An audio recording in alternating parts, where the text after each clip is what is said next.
Every Farthing Publications presents Consent with J. Edson. I'd like to think about the issue of consent, which is a very central concept these days when people talk about the relationship between adults and minors, particularly relationships that become affectionate and physically expressed and may have elements of eros and sexuality in them. Let me begin, excuse me, with the description of 3 incidents of rape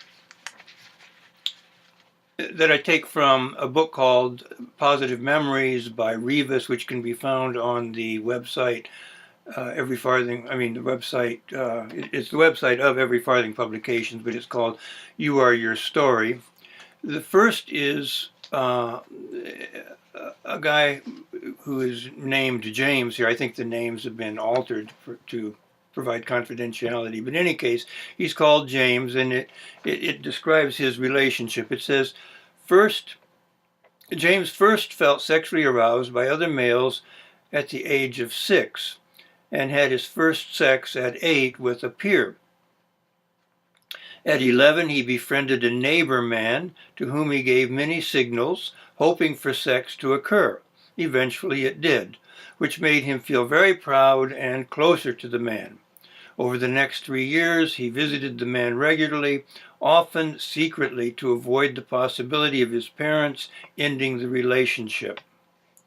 He saw the relationship as very positive and said it built his personality. In other words, it gave him greater self-confidence and influenced many of his tastes. For example, he developed an appreciation for literature. A second example from the same book is by a person who called himself Yo, which just means I, on a Spanish forum. He says, I had my first relationship with a girl of 25 when I was 10. Before that, we just fooled around with each other. I share this experience with my friends and always feel very proud because it was great. They confess that they would like to have had such an amorous neighbor when they were young. Pedophilia does not exist, he says. It's just a name with which they label a normal action and they have demonized. How many guys wouldn't have liked to have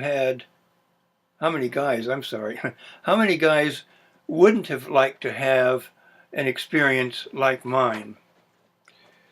The third example is a female who's called Jessica. She says about a man that she loved, I loved him and gave my virginity to him. I don't regret it.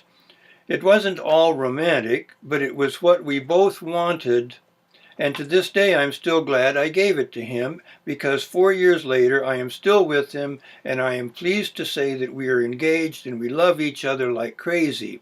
He is now 26 and I'm 18.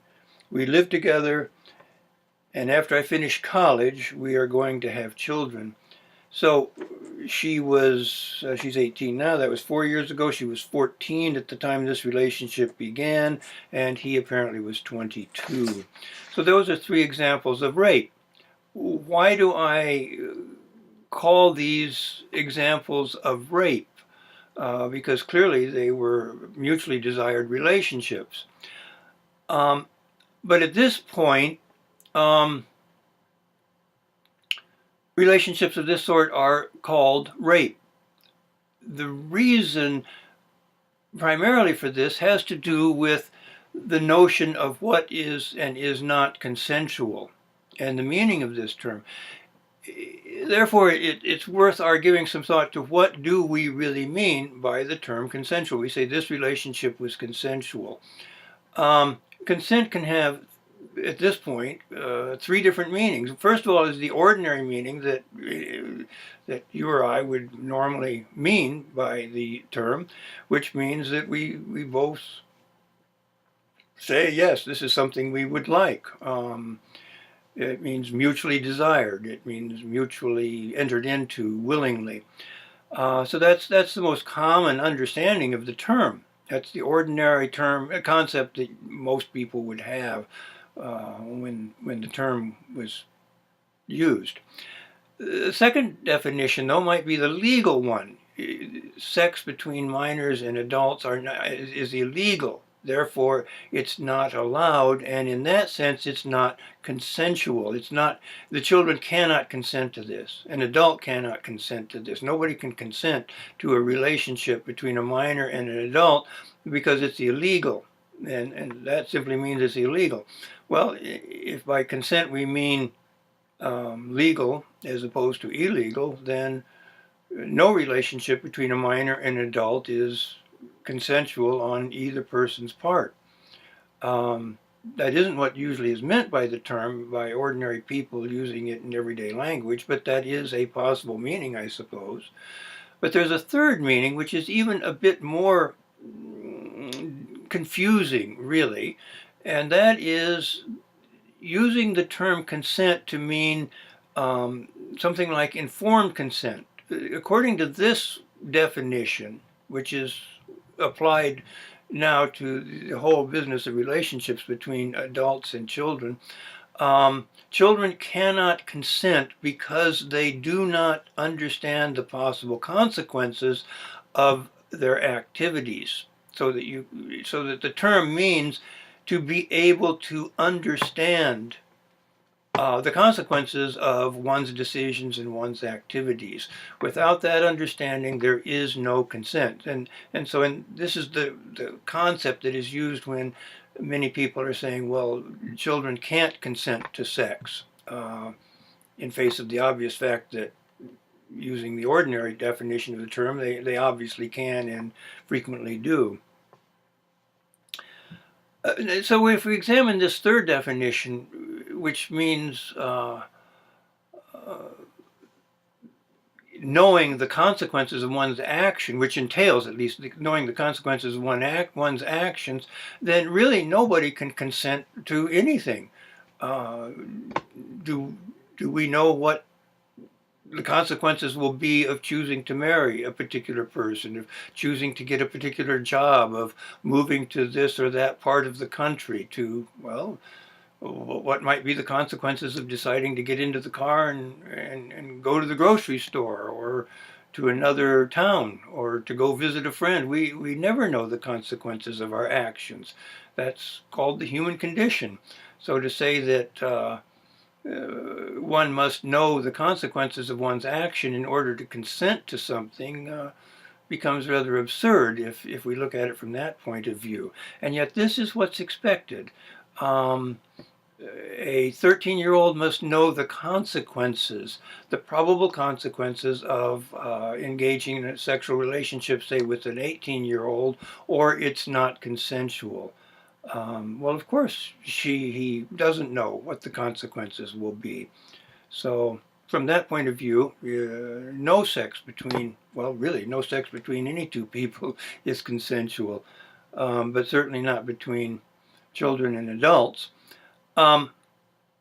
We get another example of this. Trump was just elected. So we had millions and millions of people who went out and voted. They voted either for Trump or for Hillary, or in my case, I voted along with a few other people for Jill and the Green Party. But however that may be, most people voted for either Trump or Hillary. And Trump won. Now, what will that mean? What are the consequences of Trump winning? What will he do with his presidency? I certainly don't know, and anybody I've read admits, well, we don't really know. He might do this, he might do that, he said this, but we don't really know what he'll do when he actually gets into office. And the same would have been true with Hillary as well. We don't know what she might have done had she been elected. So all these millions of people did not know what the probable consequences of their actions were. So did they consent to vote? Well, I presume they did, and they were allowed to. So the idea of knowing the consequences is kind of far-fetched, really, as a means of defining consent. The fact is that many, if not most, sexual activities, sexual events between adults and minors are mutually desired. A lot of people don't realize this because of the language that is used when it's talked about. So-and-so raped somebody. Well, all three of the examples that I gave would have been defined that way in court. So the older person raped the younger person, even if the younger person sought the relationship out. So when we distort the meaning of consent, we distort the meaning of rape as well. The consequence is that when we hear about somebody being raped hear about it on TV or read about it in the newspaper or magazine or whatever, when we hear about somebody being raped, that evokes in our mind a reality that is radically different than what actually happened. And here we have an example of what I would call the Humpty Dumpty use of language. Probably everybody is familiar with Alice in Wonderland and Through the Looking Glass, and almost everybody has run into the conversation between Alice and Humpty Dumpty as it's presented in Through the Looking Glass. But just to remind you or refresh our minds as to what that conversation was, here it is. I don't know what you mean by glory, Alice said. Humpty Dumpty smiled contemptuously. Of course you don't, till I tell you. I meant, there's a nice knockdown argument for you.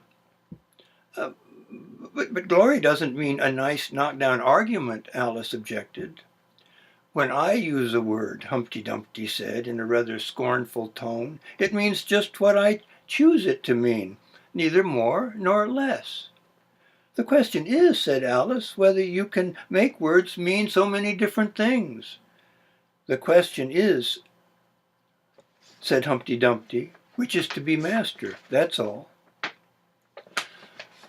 Those who developed the language we now use in discussing maps were clearly educated in the Humpty Dumpty school of linguistics. They make words mean whatever they want them to.